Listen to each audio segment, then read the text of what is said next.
Posso eu amar alguém e ter medo de perder pra sempre, e ainda assim colocar na prateleira de vende-se?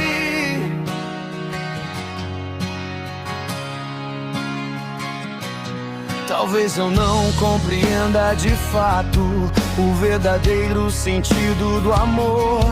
Talvez eu ache que amar é colocar sob custódia sem direito à fiança.